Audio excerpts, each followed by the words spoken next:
নমস্কার, বীরেন্দ্র টিউটোরিয়ালসের পক্ষ থেকে সবাইকে স্বাগতম জানাচ্ছি। আমি বীরেন্দ্রনাথ বর্মন। আশা করছি আপনারা সবাই ভালো আছেন। আপনাদের আশীর্বাদে আমি অনেক ভালো আছি। তো চলুন, ফটোশপের আজকে দেখাবো যে কিভাবে আপনি আপনার কালার চয়েস করবেন এবং কিভাবে নোটপ্যাড তৈরি করবেন, নাম্বার দিবেন। এটা তো দেখুন যে গত পর্বে শেষ করছি যে ক্রপ টুলের ব্যবহারগুলো সব শেষ করছি। এখন আসতেছি আমি নিচেরটাতে এখানে দেখুন যে প্রথমে আছে আই ড্রপার টুল। এখানে কি করতে পারি আমরা, আই ড্রপার টুল থেকে আমরা যে আমাদের কালারটাকে সিলেক্ট করতে পারি। সাপোজ এইটা দেখুন যে এখানে দেখবেন এটা অটোমেটিক কালারটা চয়েস সিলেক্ট হয়ে যাবে। এখানেও দেখুন আর এখানে দেখুন যে আই ড্রপার দিয়ে যে কোনোখানে যদি আমি সিলেক্ট করি সেই কালারটাকে আমার সিলেক্ট করে নেয়। ঠিক আছে, তো আই ড্রপার দিয়ে কি করব আমরা, যে কোনো কালার যদি আমার পছন্দ হয় সেটাকে আমরা সিলেক্ট করে নিতে পারি এবং ফরগ্রাউন্ড আর ব্যাকগ্রাউন্ড দুইটাই নিতে পারি। যে আমি যদি চাই যে ব্যাকগ্রাউন্ডেরটা নিব, তাহলে ব্যাকগ্রাউন্ডেরটাও এখান থেকে আমি এখানে এভাবে সিলেক্ট করে নিতে পারি। আপনার ইচ্ছা মতো আপনি সেটাকে নিতে পারবেন। ঠিক আছে, আর এখানে দেখুন যে স্যাম্পল সাইজটা কি হবে। ঠিক আছে, এখানে পয়েন্ট স্যাম্পল এটাই সর্বদা ব্যবহার করা হয়ে থাকে। এখানে দেখেন যে অল লেয়ার্স, এখানে আপনার লেয়ার্স যতগুলো থাকবে প্রতিটা লেয়ার্সের জন্যই সেটা সিলেক্ট করবে। যে সাপোজ এখানে আমি আরেকটা লেয়ার নিলাম। ঠিক আছে, লেয়ারটা নেওয়ার পরে এখন আমি যদি চাই যে এইটুকু কালার আমি সিলেক্ট করব, ঠিক আছে, তাহলে যদি এইটাতে দেওয়ার পরে যদি আমি আই ড্রপারে গিয়ে যদি এখানে সিলেক্ট করি, দেখেন যে এখানে সিলেক্ট হচ্ছে না। কারণ কি, এই লেয়ারটাতে আছে।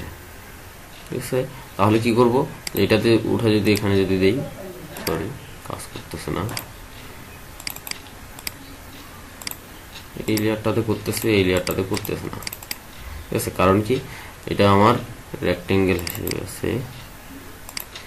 এটাকে আমরা সরাসরি শেপ আকারে যেহেতু নিছি, শেপ আকারের কারণে এটা হচ্ছে না।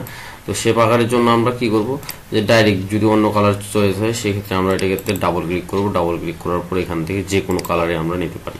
ঠিক আছে, এখানে দেখবেন অটো চেঞ্জ হয়ে গেছে। যেখানে যেটা কালার দরকার সেটা আমরা এখানে এভাবেই নিতে পারি। ঠিক আছে, শেপের ক্ষেত্রে হচ্ছে না। তো এখানে অল লেয়ারেই করব, আমরা অল লেয়ার সিলেক্ট করে দিব।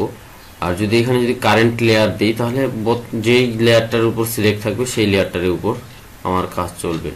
ঠিক আছে, এরপরে দেখুন যে অল লেয়ার ওয়ান, অ্যাডজাস্টমেন্ট আর কারেন্ট অ্যান্ড বিলো, এগুলো আমরা অল লেয়ারের ক্ষেত্রেই ব্যবহার করবো, তাহলে সুবিধা হবে।